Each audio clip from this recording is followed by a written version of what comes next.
Gandhi PSC അക്കാദമിയുടെ online ക്ലാസ്സിലേക്ക് ഏവർക്കും സ്വാഗതം.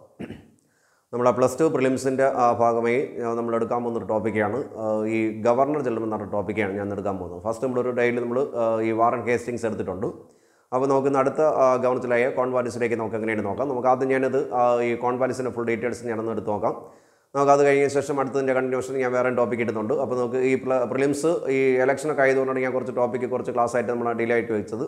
അപ്പോൾ ഇനി നമുക്കുള്ള ഒരു 3-4 ദിവസത്തെ ക്ലാസ് ഉണ്ട്. അപ്പോൾ ഇത് കൃത്യമായിട്ട് നിങ്ങളെല്ലാവരും കേട്ട് പഠിക്കാൻ ശ്രമിക്കുക. കാരണം എന്തായാലും ഇതിനകത്തുനിന്ന് ഒരു മാർക്ക് ഉറപ്പാണ്. ഈ ഗവർണർമാർ ചോദിക്കാത്ത ടോപ്പിക്ക് വളരെ വിരളമാണ്. അപ്പോൾ നമുക്ക് എങ്ങനെയാണ് ഈ ടോപ്പിക്ക് എങ്ങനെയാണ് നമുക്ക് നോക്കാം, ശ്രദ്ധിച്ചോളണം. അപ്പോൾ നമ്മൾ മുന്നെടുക്കാൻ പോകുന്ന ടോപ്പിക്കാണ് നമ്മളെ ഗവർണർ ജനറൽമാരിലെ കോൺവാലീസ് പ്രഭുവാണ്. ഗവർണർ ജനറൽമാരുടെ കോൺവാലീസ് ആണ്. അപ്പോൾ കോൺവാലീസ് പ്രഭുവിൻ്റെ ഭരണകാലം 1786 മുതൽ 1793 വരെയാണ്. അപ്പോൾ ബംഗാളിലെ രണ്ടാമത്തെ ഗവർണർ ജനറൽ എന്നറിയപ്പെടുന്ന കോൺവാലീസ് പ്രഭു. അപ്പോൾ കോൺവാലീസ് പ്രഭു സെക്കൻഡ് ഗവർണർ ജനറൽ എന്നറിയപ്പെടുന്ന കോൺവാലീസ് പ്രഭുവിൻ്റെ ഭരണകാലം 1786 മുതൽ 1793 വരെയാണ്.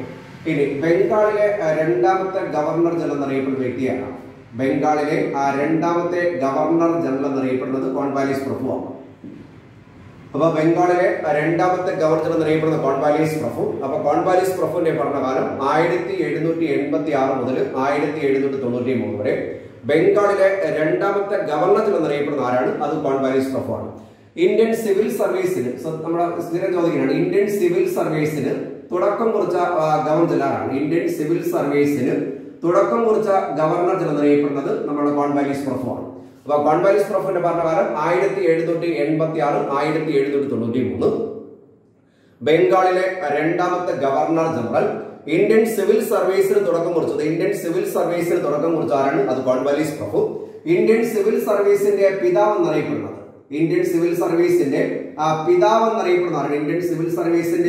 എന്നറിയപ്പെടുന്നത് കോൺവാലീസ് പ്രഭുവാണ്.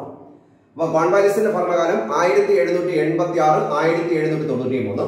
ബംഗാളിലെ രണ്ടാമത്തെ ഗവർണർ ജനറൽ ഇന്ത്യൻ സിവിൽ സർവീസിന് തുടക്കം കുറിച്ചത് ആരാണ്? അത് കോൺവാലീസ് പ്രഭു.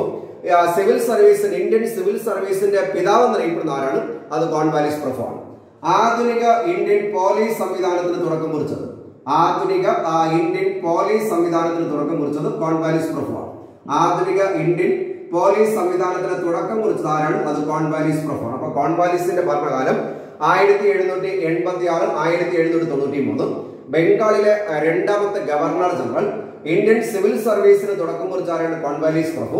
ഇന്ത്യൻ സിവിൽ സർവീസിന്റെ പിതാവ് എന്നറിയപ്പെടുന്ന ആരാണ്? കോൺവാലീസ് പ്രഭു. ആധുനിക ഇന്ത്യൻ പോലീസ് സംവിധാനത്തിന് തുടക്കം കുറിച്ച ആരാണ്? കോൺവാലീസ് പ്രഭുവാണ്. ഇനി മൂന്നാം മൈസൂർ യുദ്ധം എല്ലാം പറയുന്നതാണ്. മൂന്നാം മൈസൂർ യുദ്ധം 1790 മുതൽ 1792 വരെയാണ്. 1790 മുതൽ 1792 വരെയാണ്. അപ്പൊ മൂന്നാം മൈസൂർ യുദ്ധ കാലത്ത് ഗവർണർ ജനറൽ ആരായിരുന്നു? അത് കോൺവാലീസ് പ്രഭു.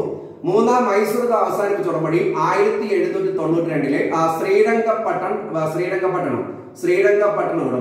ശ്രീരംഗപട്ടണം ഉടമ്പടി ഒപ്പുവെച്ച് ആരൊക്കെ ചേർന്ന്? ടിപ്പു സുൽത്താനായിട്ട് കോൺവാലീസ് പ്രഭുവാണ്. അപ്പൊ ശ്രീരംഗപട്ടണം ഉടമ്പടി ഒപ്പുവെച്ചത് ടിപ്പു സുൽത്താനായിട്ട് കോൺവാലീസ് പ്രഭു. അപ്പൊ കോൺവാലീസിന്റെ ഭരണകാലം 1786 1793. ബംഗാളിലെ രണ്ടാമത്തെ ഗവർണർ ജനറൽ ഇന്ത്യൻ സിവിൽ സർവീസിന് തുടക്കം കുറിച്ചത് കോൺവാലീസ് പ്രഭുവിന്റെ കാലത്ത്. ഇന്ത്യൻ സിവിൽ സർവീസിന്റെ പിതാവ് എന്നറിയപ്പെടുന്നത് കോൺവാലീസ് പ്രഭു. ആധുനിക ഇന്ത്യൻ പോലീസ് സംവിധാനത്തിന് തുടക്കം കുറിച്ച ആരാണ്? കോൺവാലീസ് പ്രഭു. മൂന്നാം മൈസൂർ യുദ്ധം 1790-92. മൂന്നാം മൈസൂർ യുദ്ധം അവസാനിപ്പിച്ച ഉടമ്പടി ശ്രീരംഗപട്ടണം ഉടമ്പടി ഒപ്പുവെച്ചത് ആരൊക്കെ തമ്മിലായിരുന്നു? ടിപ്പു സുൽത്താനായിട്ട് കോൺവാലീസ് പ്രഭുവാണ്. ഈ ശ്രീരംഗപട്ടണ ഉടമ്പടിയുടെ ഭാഗമായിട്ട് മലബാർ ഡിണ്ടിഗൽ ഓർമ്മിക്കണം. ഡിണ്ടിഗൽ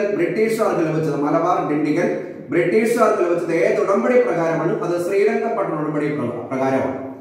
അപ്പോൾ കോൺവാലീസിന്റെ ഭരണകാലം 1786 1793. ബംഗാളിലെ second governor general Indian civil സർവീസിന് തുടക്കം കുറിച്ച ഭരണാധികാരി, ഇന്ത്യൻ സിവിൽ സർവീസിന്റെ പിതാവ്, ആധുനിക ഇന്ത്യൻ പോലീസ് സംവിധാനത്തിന് തുടക്കം കുറിച്ചത് കോൺവാലീസ് പ്രഭു. മൂന്നാം മൈസൂർ യുദ്ധം 1790-92. 1792 ശ്രീരംഗപട്ടണ ഉടമ്പടി അല്ലെങ്കിൽ മൂന്നാം മൈസൂർ യുദ്ധം അവസാനിപ്പിച്ചത് ഏത് ഉടമ്പടി പ്രകാരമാണ്? ശ്രീരംഗപട്ടണ ഉടമ്പടി ആരൊക്കെ തമ്മിലായിരുന്നു? ടിപ്പു സുൽത്താനായിട്ട് കോൺവാലീസ് പ്രഭു.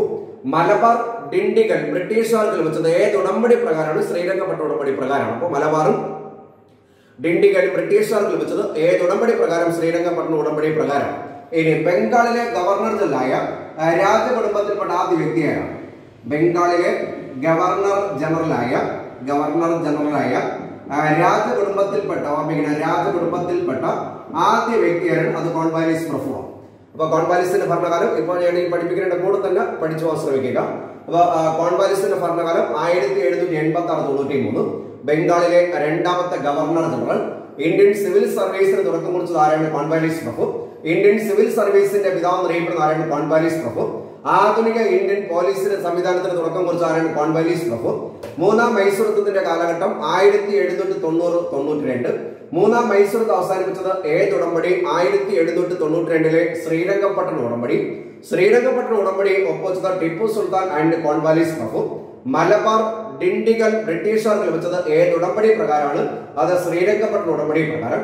ബംഗാളിലെ ഗവർണർ ജനറലായ രാജകുടുംബത്തിൽപ്പെട്ട ആദ്യ വ്യക്തിയാണ്. അത് കോൺവാലിസ് പ്രഭുവാണ്. ഇനി അമേരിക്കൻ യുദ്ധ പ്രവർത്തനങ്ങളിൽ പങ്കെടുത്ത, ഓർമ്മിച്ചു വെച്ചാൽ പരീക്ഷയ്ക്ക് ചോദിക്കുന്നതാണ്, അമേരിക്കൻ യുദ്ധ പ്രവർത്തനങ്ങളിൽ പങ്കെടുത്ത ആദ്യ ഗവർണർ ജനറൽ. അമേരിക്കൻ യുദ്ധ പ്രവർത്തനങ്ങളിൽ പങ്കെടുത്ത ആദ്യ ഗവർണർ ജനറൽ എന്നറിയപ്പെടുന്നത് കോൺവാലിസ് പ്രഭുവാണ്. അപ്പൊ കോൺവാലിസിന്റെ ഭരണകാലം 1786-1793. ബംഗാളിലെ രണ്ടാമത്തെ ഗവർണർ ജനറൽ. ഇന്ത്യൻ സിവിൽ സർവീസിന് തുടക്കം കുറിച്ചത് കോൺവാലിസ് പ്രഭു. ഇന്ത്യൻ സിവിൽ സർവീസിന്റെ പിതാവ്. ആധുനിക ഇന്ത്യൻ പോലീസ് സംവിധാനത്തിന് തുടക്കം കുറിച്ചത് കോൺവാലിസ് പ്രഭു. 1790-92 മൂന്നാം മൈസൂർ യുദ്ധം. മൂന്നാം മൈസൂർ യുദ്ധം അവസാനിപ്പിച്ചത് ഏത് ഉടമ്പടി പ്രകാരം? ശ്രീരംഗപട്ടണ ഉടമ്പടി. ശ്രീരംഗപട്ടണ ഉടമ്പടി ആരൊക്കെ തമ്മിൽ എഴുതുന്നത്? ടിപ്പു സുൽത്താൻ ആൻഡ് കോൺവാലിസ് പ്രഭു, അല്ലെങ്കിൽ ടിപ്പു സുൽത്താനും ഇംഗ്ലീഷുകാരും. ശ്രീരംഗപട്ടണം ഉടമ്പടിയുടെ ഭാഗമായിട്ട് ഏതൊക്കെ രണ്ട് പ്രദേശങ്ങളാണ് ബ്രിട്ടീഷുകാർക്ക് കൈമാറിയത്? മലബാറും ഡിണ്ടിഗലും. ബംഗാളിലെ ഗവർണർ ജനറലായ രാജകുടുംബത്തിൽപ്പെട്ട വ്യക്തി. അമേരിക്കൻ യുദ്ധ പ്രവർത്തനങ്ങളിൽ പങ്കെടുത്ത ആദ്യ വ്യക്തിയാണ്. അമേരിക്കയിലെ യുദ്ധ പ്രവർത്തനങ്ങളിൽ പങ്കെടുത്ത ആദ്യ വ്യക്തിയാണ്. അത് കോൺവാലിസ് പ്രഭു. ഓർമ്മിച്ചോണം, കോൺവാലിസ് പ്രഭു. ഇനി റവന്യൂ ഭരണത്തെയും ഓർമ്മിച്ചോണം. റവന്യൂ ഭരണത്തെയും നമ്മൾ ഓർമ്മിച്ചോണം. അമേരിക്കൻ യുദ്ധ പ്രവർത്തനത്തിൽ പങ്കെടുത്ത ആദ്യ വ്യക്തി. റവന്യൂ ഭരണത്തെയും നീതിന്യായ ഭരണത്തെയും പരീക്ഷയിൽ ചോദിക്കുന്നതാണ്. നീതിന്യായ ഭരണത്തെയും വേർതിരിച്ച വൈസ്രോയിയാണ്, അല്ലെങ്കിൽ വേർതിരിച്ച ഗവർണർ ജനറൽ. അമേരിക്കൻ യുദ്ധ പ്രവർത്തനങ്ങളിൽ പങ്കെടുത്ത ആദ്യ ഗവർണർ ജനറൽ. റവന്യൂ ഭരണത്തെയും നീതിന്യായ ഭരണത്തെയും വേർതിരിച്ച ഗവർണർ ജനറലാണ്. അത് കോൺവാലിസ് പ്രഭുവാണ്. അപ്പൊ കോൺവാലിസിന്റെ ഭരണകാലം 1786-1793. ബംഗാളിലെ രണ്ടാമത്തെ ഗവർണർ ജനറൽ. ഇന്ത്യൻ സിവിൽ സർവീസിന് തുടക്കം കുറിച്ച ആരാണ്? കോൺവാലിസ് പ്രഭു. ഇന്ത്യൻ സിവിൽ സർവീസിന്റെ പിതാവ് എന്നറിയപ്പെടുന്ന ആരാണ്? കോൺവാലിസ് പ്രഭു. ആധുനിക ഇന്ത്യൻ പോലീസ് സംവിധാനത്തിന് തുടക്കം കുറിച്ചത് കോൺവാലിസ് പ്രഭു. കോൺവാലിസിന്റെ കാലത്താണ് ശ്രീരംഗപട്ടണ ഉടമ്പടി. അതുപോലെ മൂന്നാം മൈസൂർ യുദ്ധം ഏത് വർഷം? 1790-92. മൂന്നാം മൈസൂർ യുദ്ധം അവസാനിപ്പിച്ചത് ശ്രീരംഗപട്ടണ ഉടമ്പടി. മൂന്നാം മൈസൂർ യുദ്ധത്തിന്റെ ഭാഗമായിട്ട് ശ്രീരംഗപട്ടണ ഉടമ്പടി. ഈ ശ്രീരംഗപട്ടണ ഉടമ്പടിയുടെ ഭാഗമായിട്ട് ബ്രിട്ടീഷുകാർക്ക് ലഭിച്ച രണ്ട് പ്രദേശങ്ങൾ മലബാറും ഡിണ്ടിഗലും. ഈ മലബാർ ഡിണ്ടിഗൽ ബ്രിട്ടീഷുകാർക്ക് ലഭിച്ചത് ഏത് ഉടമ്പടി പ്രകാരം? ശ്രീരംഗപട്ടണ ഉടമ്പടി പ്രകാരം. ബംഗാളിലെ ഗവർണർ ജനറലായ രാജകുടുംബത്തിൽപ്പെട്ട ആദ്യ വ്യക്തിയാണ് കോൺവാലിസ് പ്രഭു. അമേരിക്കൻ യുദ്ധ പ്രവർത്തനങ്ങളിൽ പങ്കെടുത്ത ആദ്യ വ്യക്തി. റവന്യൂ ഭരണത്തെയും നീതിന്യായ ഭരണത്തെയും പരീക്ഷയ്ക്ക് ചോദിക്കുന്നതാണ്. റവന്യൂ ഭരണത്തെയും നീതിന്യായ ഭരണത്തെയും വേർതിരിച്ച ആദ്യ ഗവർണർ ജനറൽ ആരായിരുന്നു? അത് കോൺവാലിസ് പ്രഭു. ഇനി കോൺവാലിസ് കോഡ് എന്ന ഒരു നിയമസംഹിത നടപ്പിലാക്കിയതാണ്. കോൺവാലിസ് കോഡ് എന്ന നിയമസംഹിത നടപ്പിലാക്കിയത് അത് കോൺവാലിസ് പ്രഭു. അപ്പൊ അമേരിക്കൻ യുദ്ധ പ്രവർത്തനങ്ങളിൽ പങ്കെടുത്ത ആദ്യ ഗവർണർ ജനറൽ. റവന്യൂ ഭരണത്തെയും നീതിന്യായ ഭരണത്തെയും വേർതിരിച്ച ആദ്യ ഗവർണർ ജനറൽ, അല്ലെങ്കിൽ വേർതിരിച്ച ഗവർണർ ജനറൽ. കോൺവാലിസ് കോഡ് എന്ന നിയമസംഹിത നടപ്പിലാക്കിയത് ഓർമ്മിക്കണം. കോൺവാലിസ് കോഡ് എന്ന നിയമസംഹിത നടപ്പിലാക്കിയതാണ് അത് നമ്മളുടെ കോൺവാലിസ് പ്രഭു. 2 തവണ ഗവർണർ ജനറലായ ആദ്യ വ്യക്തിയാണ്. 2 തവണ ഗവർണർ ജനറലായ ആദ്യ വ്യക്തി. 2 തവണ ഗവർണർ ജനറലായ ആദ്യ വ്യക്തിയാണ് കോൺവാലിസ് പ്രഭു. വീണ്ടും ഒരിക്കൽ കൂടി നമുക്ക് ഓർമ്മിക്കാം. അപ്പൊ കോൺവാലിസിന്റെ ഭരണകാലം 1786-1793. ബംഗാളിലെ രണ്ടാമത്തെ ഗവർണർ ജനറൽ. ഇന്ത്യൻ സിവിൽ സർവീസിന് തുടക്കം കുറിച്ച ഗവർണർ ജനറൽ. ഇന്ത്യൻ സിവിൽ സർവീസിന്റെ പിതാവ്. ആധുനിക ഇന്ത്യൻ പോലീസ് സംവിധാനത്തിന് തുടക്കം കുറിച്ചത് കോൺവാലിസ് പ്രഭു. കോൺവാലിസിന്റെ ഭരണകാലം 1786 1793. മൂന്നാം മൈസൂർ വാറയിലെ മൈസൂർ യുദ്ധം 1790-92. മൂന്നാം മൈസൂർ യുദ്ധം അവസാനിപ്പിച്ചത് ഏത് ഉടമ്പടി പ്രകാരം? ശ്രീരംഗപട്ടണ ഉടമ്പടി. ശ്രീരംഗപട്ടണ ഉടമ്പടി ഒപ്പുവെച്ചത് 1792 ടിപ്പു സുൽത്താൻ ആൻഡ് കോൺവാലിസ് പ്രഭു. ഈ ശ്രീരംഗപട്ടണ ഉടമ്പടിയുടെ ഭാഗമായിട്ട് ബ്രിട്ടീഷുകാർക്ക് ലഭിച്ച രണ്ട് പ്രദേശങ്ങൾ മലബാറും ഡിണ്ടിഗലും. ബംഗാളിലെ ഗവർണർ ജനറലായ രാജകുടുംബത്തിൽപ്പെട്ട ആദ്യ വ്യക്തിയാണ് കോൺവാലിസ് പ്രഭു. അമേരിക്കൻ യുദ്ധപ്രവർത്തനങ്ങളിൽ പങ്കെടുത്ത അല്ലെങ്കിൽ അമേരിക്കൻ യുദ്ധപ്രവർത്തനങ്ങളിൽ പങ്കെടുത്ത ഗവർണർ ജനറൽ. റവന്യൂ ഭരണത്തെയും നീതിന്യായ ഭരണത്തെയും വേർതിരിച്ച ഗവർണർ ജനറൽ. കോൺവാലിസ് കോഡ് എന്നൊരു നിയമസംഹിത നടപ്പിലാക്കിയതാണ് കോൺവാലിസ് പ്രഭു. ഇനി രണ്ട് തവണ ഗവർണർ ജനറലായ ആദ്യ വ്യക്തിയാണ് അത് കോൺവാലിസ് പ്രഭു. പദവിയിലിരിക്കെ അന്തരിച്ച ആദ്യ ഗവർണർ ജനറൽ. പദവിയിലിരിക്കെ അന്തരിച്ച ആദ്യ ഗവർണർ ജനറൽ. ജനറലാണ് അത് കോൺവാലിസ് പ്രഭു. അപ്പൊ അമേരിക്കൻ യുദ്ധപ്രവർത്തനങ്ങളിൽ പങ്കെടുത്ത ആദ്യ ഗവർണർ ജനറൽ. റവന്യൂ ഭരണത്തെയും നീതിന്യായ ഭരണത്തെയും വേർതിരിച്ച ഗവർണർ ജനറൽ. കോൺവാലിസ് കോഡ് എന്നൊരു നിയമസംഹിത നടപ്പിലാക്കിയതാണ് അത് കോൺവാലിസ് പ്രഭു. രണ്ട് തവണ ഗവർണർ ജനറലായ ആദ്യ വ്യക്തി. പദവിയിലിരിക്കെ അന്തരിച്ച ആദ്യ ഗവർണർ ജനറലാണ് അത് കോൺവാലിസ് പ്രഭു. ഇനി ജോനാഥൻ ഡങ്കൻ, പരീക്ഷയ്ക്ക് നമുക്ക് പല പ്രാവശ്യങ്ങൾ കണ്ടിട്ടുള്ളതാണ്. ജോനാഥൻ ഡങ്കൻ വാരണാസിയിൽ നമ്മുടെ പരീക്ഷ കണ്ടിട്ടുള്ള വാരണാസിയിൽ ചോദിക്കാറുണ്ട്. വാരണാസി ഏത് നദിക്കരയിൽ ചോദിക്കാറുണ്ട്. വാരണാസിയിൽ സംസ്കൃത കോളേജ് സ്ഥാപിച്ചത് ആരുടെ കാലത്താണ്? സംസ്കൃത കോളേജ് സ്ഥാപിച്ചത് ആരുടെ കാലത്താണ്? അത് കോൺവാലിസിന്റെ കാലത്താണ്. ഒരിക്കൽ കൂടി, അപ്പൊ കോൺവാലിസിന്റെ ഭരണകാലം 1786 1793. ബംഗാളിലെ രണ്ടാമത്തെ ഗവർണർ ജനറൽ. ഇന്ത്യൻ സിവിൽ സർവീസിന് തുടക്കം കുറിച്ച ഭരണാധികാരി. ഇന്ത്യൻ സിവിൽ സർവീസിന്റെ പിതാവ്. ആധുനിക ഇന്ത്യൻ പോലീസ് സംവിധാനത്തിന് തുടക്കം കുറിച്ചത് കോൺവാലിസ് പ്രഭു. മൂന്നാം മൈസൂർ യുദ്ധം 1790-92 ആരുടെ കാലത്ത്? കോൺവാലിസിന്റെ കാലത്ത്. മൂന്നാം മൈസൂർ യുദ്ധം അവസാനിപ്പിച്ച ഉടമ്പടി ശ്രീരംഗപട്ടണ ഉടമ്പടി 1792. ശ്രീരംഗപട്ടണ ഉടമ്പടി പ്രകാരം ബ്രിട്ടീഷുകാർക്ക് ലഭിച്ച രണ്ട് പ്രദേശങ്ങൾ മലബാർ, ഡിണ്ടിഗൽ. ബംഗാളിലെ ഗവർണർ ജനറലായ ആദ്യമായിട്ട് രാജകുടുംബത്തിൽപ്പെട്ട ആദ്യ വ്യക്തി. അമേരിക്കൻ യുദ്ധപ്രവർത്തനങ്ങളിൽ പങ്കെടുത്ത ആദ്യ ഗവർണർ ജനറൽ.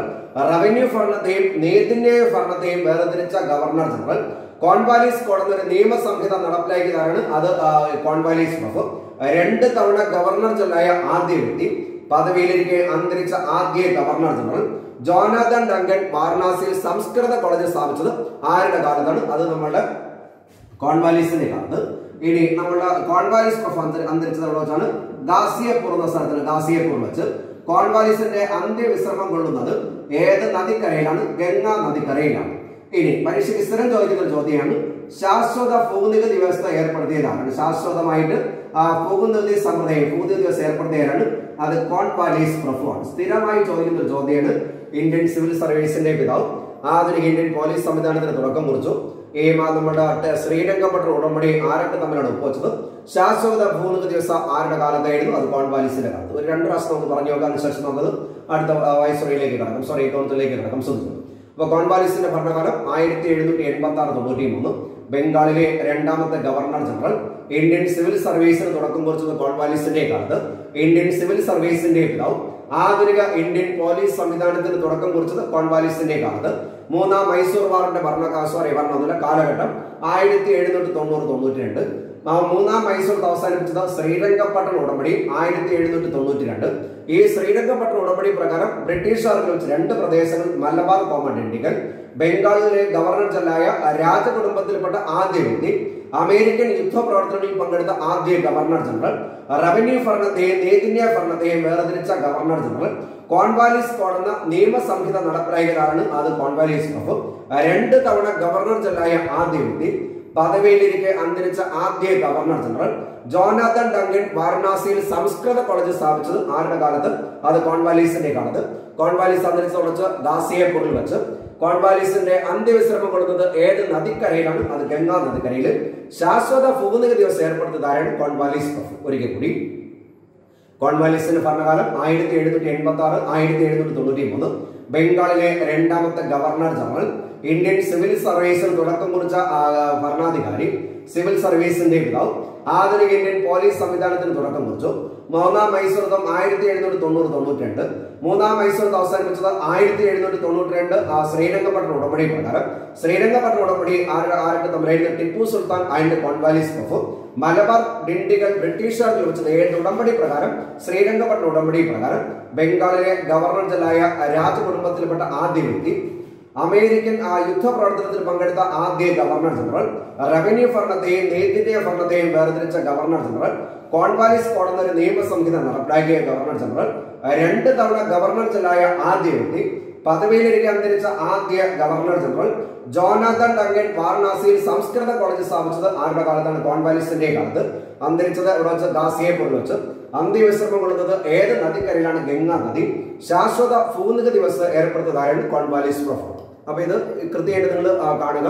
ഞാൻ പറയുന്നതിന്റെ കൂടെ തന്നെ പറഞ്ഞത് റിപ്പീറ്റ് ചെയ്ത് കേട്ട് പഠിക്കുക. കാരണം ഇത് കൃത്യമായിട്ട് നമുക്ക് ഒരു ക്ലാസ് കഴിയുമ്പോൾ തന്നെ ഈ കോൺവാലിസിന്റെ ഒരു ഡൗട്ടില്ല നമുക്ക് ക്ലിയർ ആവും. ശരി, ഓക്കെ. നമുക്ക് +2 എക്സാമിന് എല്ലാവർക്കും ഓൾ ദ ബെസ്റ്റ് പറഞ്ഞുകൊണ്ട് ഞാൻ ഈ ക്ലാസ് അവസാനിപ്പിക്കുന്നു. Okay, thanks.